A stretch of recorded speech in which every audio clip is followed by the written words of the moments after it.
जय भारत मित्रों।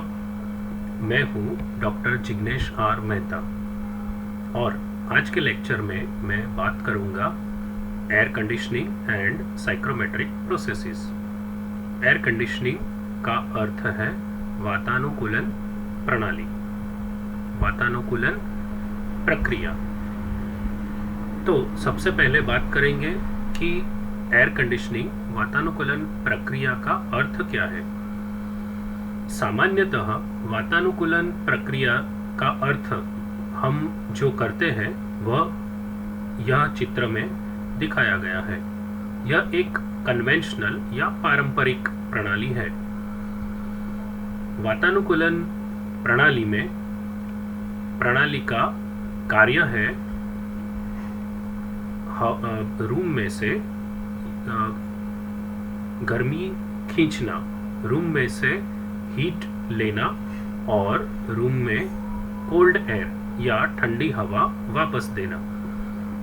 और यह प्रणाली के मुख्य भाग हैं इवापरेटर, कंप्रेसर, कंडेंसर और थ्रॉटलिंग डिवाइस।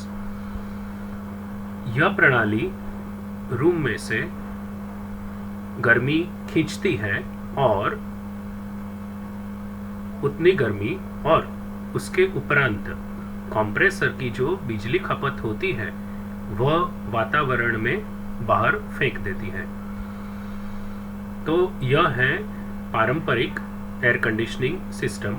और सामान्यतः एयर कंडीशनिंग का अर्थ हम यह करते हैं कि वह प्रक्रिया जिसमें रूम की गर्म हवा ली जाती है और ठंडी हवा रूम में वापस दी जाती है।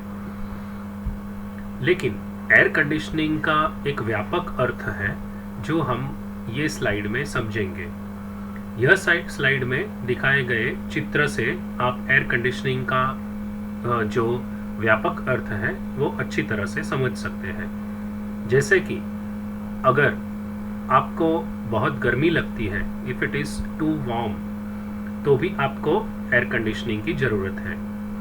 अगर हवा में नमी बहुत ज़्यादा है, आर्द्रता बहुत ज़्यादा है, तो भी आपको कंफर्टेबल स्वस्थता महसूस नहीं होगी और एयर कंडीशनिंग की वातानुकूलन की ज़रूरत पड़ती है।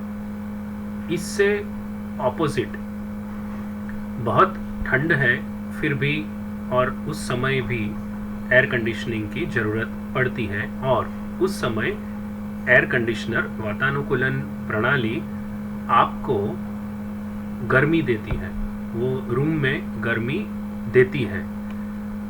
तो एयर कंडीशनिंग सिस्टम का गोल लक्ष्य क्या है? एयर कंडीशनिंग सिस्टम का लक्ष्य है तय की हुई अवस्था, कंडीशन को अंतर्भवन में, इंडोर स्पेस में मेंटेन करना।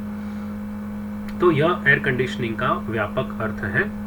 और उसके लिए एयर कंडीशनर को, वातानुकूलन प्रणाली को क्या क्या कामकाज करने पड़ते हैं वह यहाँ पर दिया गया है। जैसे कि सेंसिबल कूलिंग और हीटिंग ऑफ एयर। सेंसिबल का अर्थ है जो हम अनुभव कर सकते हैं।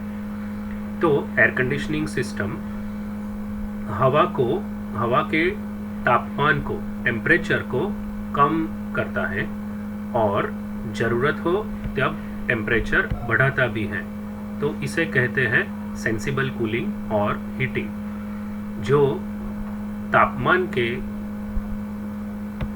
चेंज के साथ जुड़ा हुआ है। दूसरा कार्य है एयर कंडीशनिंग प्रणाली का जो हम शायद अच्छी तरह से नहीं समझते हैं, वह है मॉइस्चर कंट्रोल। नमी, हवा में जो नमी है वह या आर्द्रता को बढ़ाना या कम करना। और इससे जुड़ी हुई जो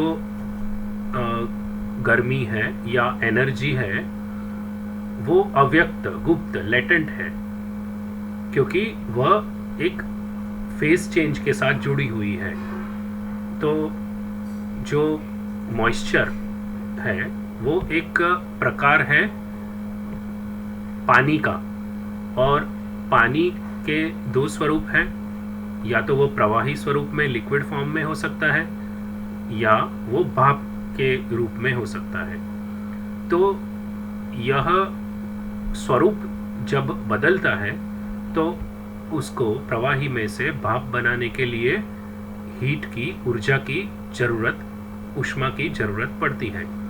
तो यह जुड़ी हुई है लेटेंट हीट के साथ।